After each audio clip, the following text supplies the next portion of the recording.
Indian ഓഹരി വിപണിയിൽ തിരിച്ചടി തുടരുകയാണ്. മറ്റ് ആഗോള പ്രതികൂല ഘടകങ്ങളും സ്വാധീനവും ഉണ്ടെങ്കിലും വിദേശ നിക്ഷേപ സ്ഥാപനങ്ങളുടെ ഭാഗത്തു നിന്നുള്ള കനത്ത വിൽപ്പന സമ്മർദ്ദമാണ് ആഭ്യന്തര വിപണിയെ പിന്നോട്ടടിക്കുന്നത്. ഇന്ത്യൻ വിപണി സർവകാല റെക്കോർഡ് ഉയർന്ന നിലവാരം രേഖപ്പെടുത്തിയ 2024 സെപ്റ്റംബറിന് ശേഷമുള്ള കാലയളവിൽ ഏകദേശം $2200 കോടി അഥവാ 1.92 ലക്ഷം കോടി രൂപയുടെ ഓഹരികളാണ് വിദേശ നിക്ഷേപകർ വിറ്റൊഴിവാക്കിയത്. പുതുവർഷമായ 2025 കടന്നിട്ടും അവരുടെ നിലപാടിൽ മാറ്റമില്ലാതായതോടെ ഏകദേശം $1000 കോടി അഥവാ 87,500 കോടി രൂപയാണ് വിപണിയിൽ നിന്നും ഇതിനകം പിൻവലിക്കപ്പെട്ടത്. വിദേശ നിക്ഷേപകരുടെ ഭാഗത്തു നിന്നുള്ള കടുത്ത വിൽപ്പന സമ്മർദ്ദം കാരണം പ്രധാന ഓഹരി സൂചികളും നിറം മങ്ങിയ പ്രകടനം തുടരുകയാണ്. NSEയുടെ അടിസ്ഥാന ഓഹരി സൂചിക നിഫ്റ്റിയിൽ 1.5% നഷ്ടമാണ് ഈ വർഷം ഇതുവരെ രേഖപ്പെടുത്തുന്നത്. എന്നാൽ NSEയുടെ മിഡ് ക്യാപ് സൂചികയായിട്ട് 9%-ലധികവും നഷ്ടം കുറിച്ചു.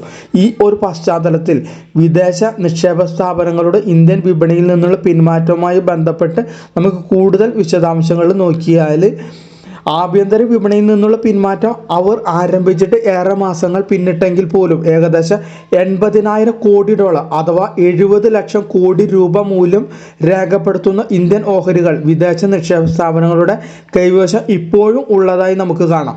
2024 കണക്കുകൾ പ്രകാരം വിപണിയിൽ ലിസ്റ്റ് ചെയ്തിട്ടുള്ള മൊത്തം ഇന്ത്യൻ ഓഹരികളുടെ 16% വിഹിതം ഇവർക്ക് സ്വന്തമായുണ്ട്. 2014-20 കാലഘട്ടത്തിൽ വിദേശ നിക്ഷേപകരുടെ കൈവശമുള്ള മൊത്തം ഇന്ത്യൻ ഓഹരികളുടെ വിഹിതം 20%.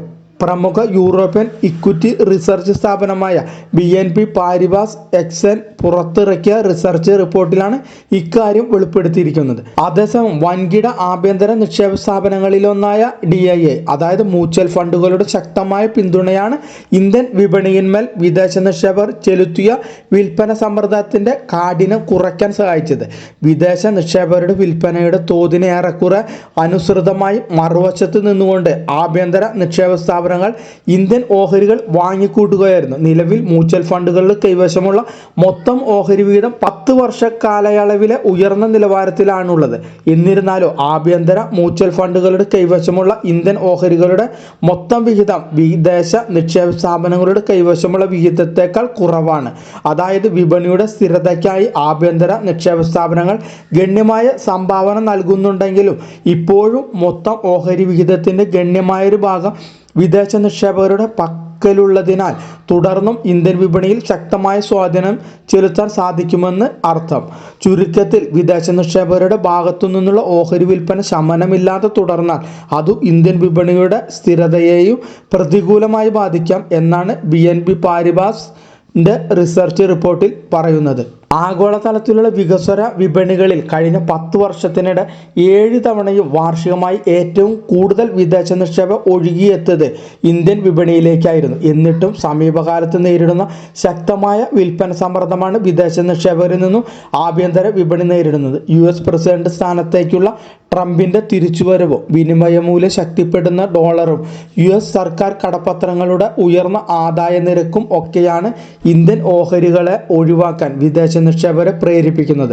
ഇതിനോടൊപ്പം ഓഹരികളുടെ ഉയർന്ന മൂല്യമതിപ്പ് അഥവാ എക്സ്പെൻസീവ് വാല്യുവേഷനും പ്രതികൂല ഘടകമാകുന്നുണ്ട്. അതിനാൽ GDP വളർച്ചാ നിരക്ക് വർദ്ധിക്കുക, കോർപ്പറേറ്റ് കമ്പനികളുടെ പ്രവർത്തനഫലം മെച്ചപ്പെടുക എന്നിങ്ങനെയുള്ള അടിസ്ഥാനപരമായ അനുകൂല ഘടകങ്ങളാവും ഇന്ത്യൻ വിപണിയുടെ മടങ്ങിവരവിന് തുണയേകുക എന്നും BNP പറയുന്നു.